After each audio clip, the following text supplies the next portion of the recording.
Welcome to the Deep Dive. This is where we take your questions, your sources, and really try to turn them into practical, actionable insights. That's the goal. And today, we're tackling something I think a lot of volleyball players run into.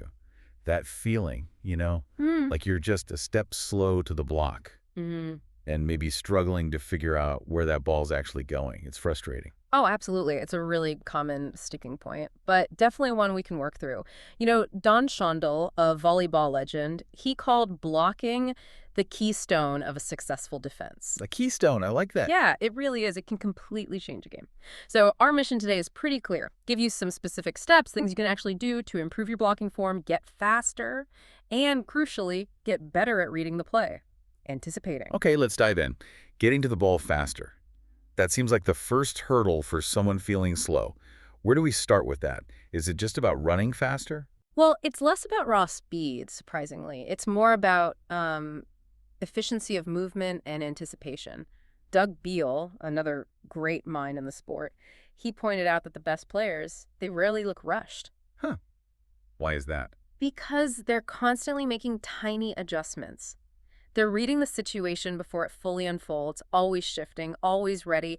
It's perpetual motion, almost. Okay, perpetual motion, not just standing still then reacting. Exactly.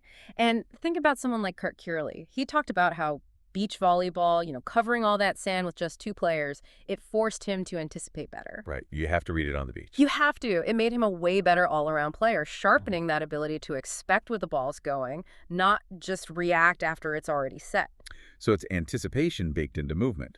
Less pure speed, more smart speed. Smart speed, precisely.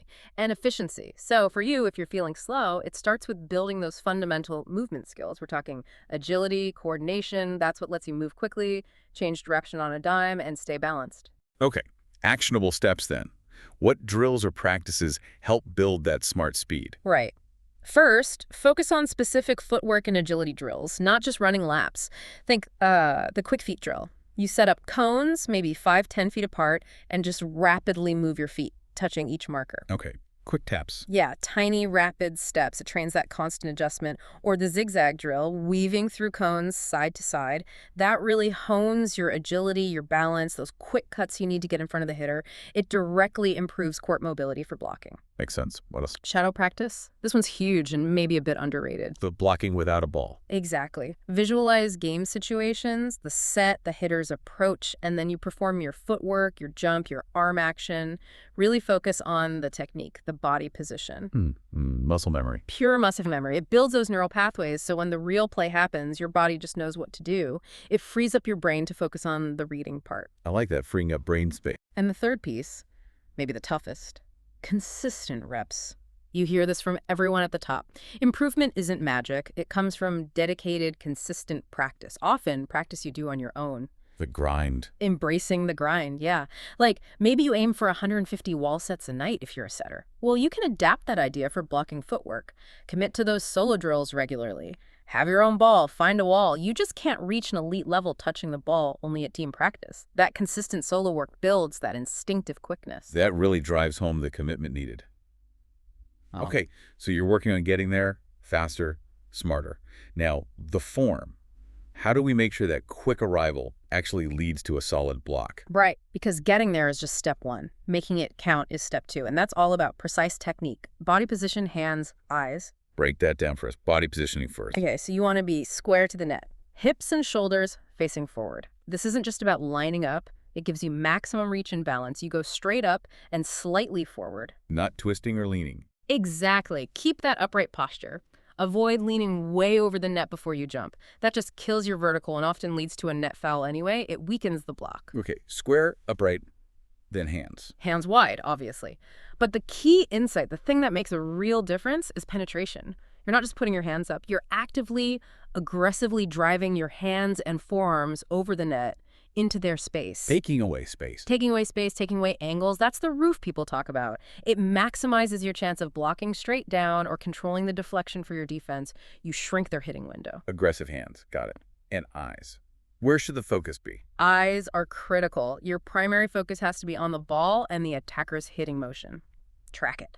From the setter's hands, the flight path, all the way to the hitter's contact. Don't lose the ball. Never lose the ball. But here's the next level. Use your peripheral vision, too. While you're locked onto the ball hitter, your peripheral vision is scanning. Where are my fellow blockers? What's the defense doing behind me? Is the setter maybe looking like they might dump? Wow. Okay. So it's focus vision, but also wide awareness. Exactly. That holistic view helps with timing, positioning, anticipating that final trajectory and speed much more accurately. That's a lot to process in a split second. Which brings us perfectly to the next big challenge. Reading the play, anticipating. Todd Rogers said he shifted from brawn to wits. How does that apply here to blocking? It applies perfectly. This is where blocking becomes less physical reaction and more strategic prediction. Especially for middle blockers, anticipation isn't just nice to have, it's everything. Yeah. You're not just reacting, you're predicting. Predicting based on what? How do you develop that wit? It starts with systematically reading the attacker's intentions. And that means studying patterns. Look at the setter. What are their tendencies? Quick sets, high balls, do they dump in certain situations? Building a mental library. Exactly. Then zoom in on the hitter, their approach angle, their arm swing speed, how high they jump, their go-to shots. Does this outside hitter always hit line? Does that middle prefer a cut shot? So you're almost scouting the mid-rally. In a way, yes. You're constantly gathering data. This mental database lets you predict the likely attack so you can move preemptively, not just react a half second too late. That's the wits part. Okay, so reading the specific players. What about the bigger picture? That's court awareness. Great blockers see the whole court. They see gaps in their own block. They anticipate where their defense is setting up behind them. They might even adjust their block slightly to funnel the attack towards a strong defender or cover a perceived weak spot. It's like chess almost, thinking a few steps ahead. Very much so. Seeing the whole developing play. And to build this, you need specific mental tools. Like what? Well, visualization is huge. Find a quiet moment before a practice, before a game. Close your eyes. See yourself making perfect reads. See the setter, see the hitter's approach, feel yourself moving efficiently, getting up, making that perfect roof block. It builds confidence and sharpens those recognition pathways. Mental reps. Mental reps. Then, goal setting. Use SMART goals. Specific, measurable, achievable, relevant, time-bound. Like, in this drill, I'll correctly identify the setter's target 80% of the time. Or, I'll call out the hitter's likely shot 3 times per rotation. It makes reading less abstract, more concrete. Okay, tangible goals. Any specific exercises for focus? Yeah, coaches use things like single pass drills. Maybe you only watch the setter's hands for an entire drill. Or attentional cue exercises, focus on the hitter's shoulder dip. Even distraction training, trying to maintain focus with noise around, simulates game pressure.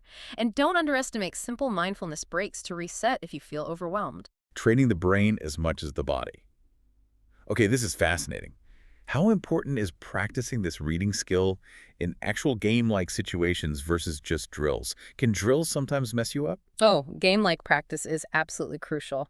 Marv Dunphy hammered this point home. He said anything less than game-like, unless it's super well planned, can create artificial habits. Habits that don't work under pressure. Exactly. If you only practice blocking a perfect set from a coach tossing the ball, you don't learn to read the chaos of a real rally. The mantra is, practice how you play. So what does that look like? It means prioritizing game-like drills. Drills that involve transition blocking, then digging, then getting back to block again. Drills with multiple attackers, unpredictable sets, things that force quick decisions under pressure. That's where you forge real reading skills when everything's moving fast. Makes sense. You need the chaos. You need the chaos. And another powerful tool, studying the pros and video analysis. Seriously, use the internet. Watch full matches, not just highlights. Pick one pro blocker and just watch them. Their eyes, their feet, their timing. Try to predict their moves. Become a student of the game. Absolutely. Build your volleyball IQ. And even better, record yourself. Watching your own practice or game film can be eye-opening. You'll see mistakes in reading or movement you'd never notice otherwise. It allows for that objective look. Okay, so video analysis of pros and yourself, that's huge.